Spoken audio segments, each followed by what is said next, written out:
Enrico Fermi, Exploring the Abundance and Annihilation on the Atomic Frontier, by Arav Bhandari and Suryan Jain. The production of nuclear energy, the most abundant energy in the universe. The annihilation of a city with one bomb blast. The treatment and cure of different cancers. One man's research covers all these regions of the atomic frontier. He was nicknamed the Pope of Physics and the architect of the atomic bomb. He lived at the same time as Albert Einstein. His name is Enrico Fermi. Enrico Fermi was an Italian physicist and a Nobel laureate known for his groundbreaking research in the field of nuclear physics. A critical day in history that will always be associated with Fermi is December 2nd, 1942, when a group led by him built the world's first nuclear reactor. This was a part of the Manhattan Project, which laid the foundation for harnessing nuclear energy for both constructive and destructive purposes. Fermi's success with the controlled chain reaction was what allowed all the events that followed. Now let's take a step back to September 29th, 1901, when Enrico Fermi was born in Rome, the youngest of three siblings. Fermi was sent to a public school and was an average student. At the age of 14, his elder brother, Giulio, died from minor surgery. That left him heartbroken. His parents encouraged him to focus on his education to distract him and help him cope. His father's colleague observed the brightness in Fermi and lent him advanced textbooks in math and physics that encouraged him to explore the subjects and excel in them. He studied it at various schools and universities and received his first doctorate in 1922. Afterward, he married a Jewish girl, Laura Capon, who was also a physicist and daughter of an admiral in the Italian Navy in 1928. He then immersed himself in research in a building on the street Via Ponteperna, with many other colleagues that continued to do research with him at different times and places at international universities. Fermi returned to Italy, which had started to become the center of nuclear physics. Since he wanted to start to discover new properties of the atom, the neutron crusher had come to Rome at the same time. It was a machine that started a nuclear reaction and released neutrons at the reader, which detected the numbers of neutrons that hit. 2 years later, in 1938, Fermi's work on slowing down neutrons with wax shielding and creating new radioactive elements earned him a Nobel Prize.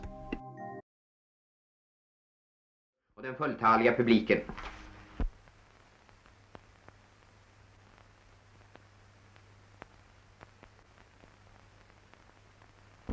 När alla så lyckligt intagit sina platser spelade konsertföreningens orkester.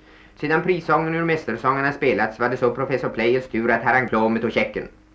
Kungen skakade hjärtligt hand med professor Fermi, yttrade några vänliga ord och hela publiken applåderade.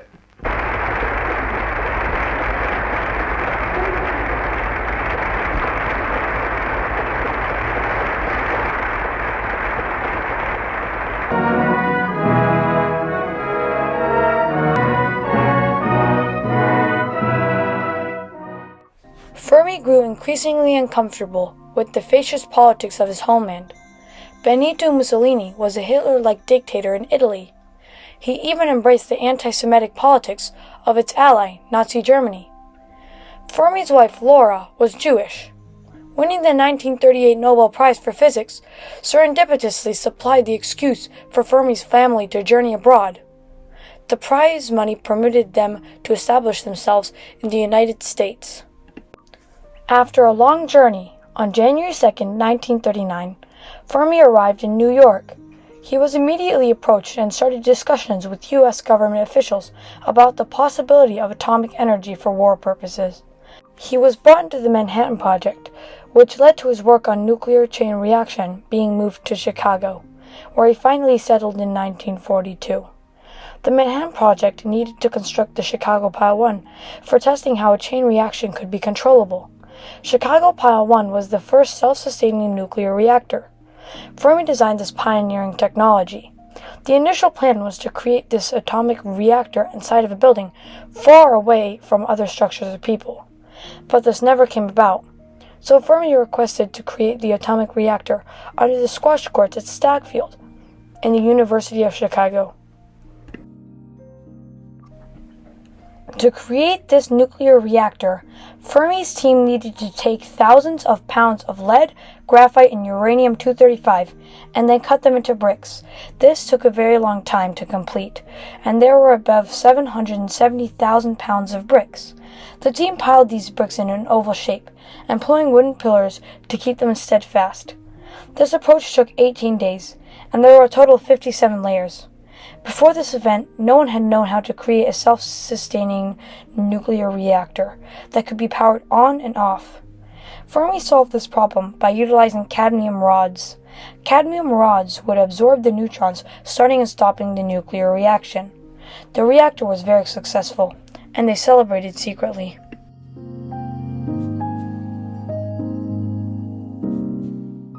At this point, the war was starting to pick up, and many countries had declared war on Germany. The Manhattan Project was underway, and Los Alamos, the city, was wrapped around trying to create the first nuclear bomb, and different labs were working on different goals for the same greater interest. At this time, nuclear energy had the sole intent of creating a bomb. Enrico Fermi had to go undercover. In August 1944, he joined Los Alamos, the New Mexico site where the Manhattan Project took place, which was concerned with the engineering of atomic bombs. The project took about 3 years, but a lot of that time was spent debating if the bomb should be dropped or not.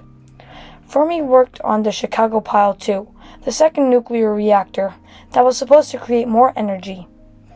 The atomic bomb was dropped on Hiroshima and Nagasaki on August 6, 1945, which led to the end of the Second World War.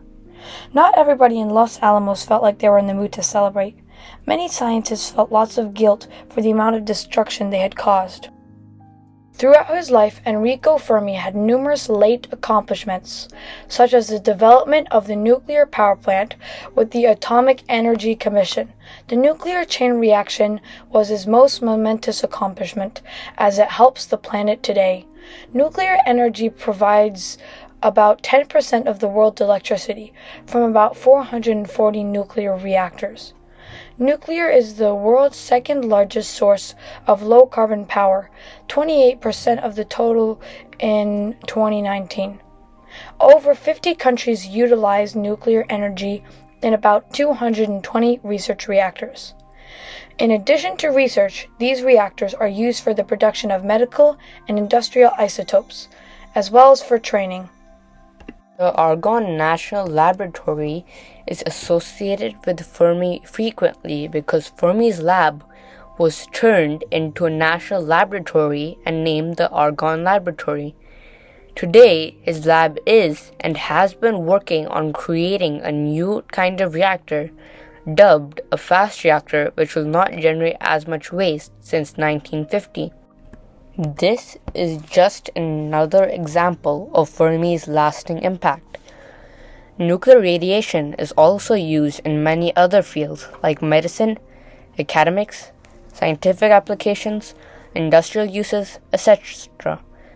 Hospitals and radiology centers perform approximately 10 million nuclear medicine procedures in the United States each year. Now, every time you turn the lights on in your house or go for an X-ray, you will think about Fermi and his work.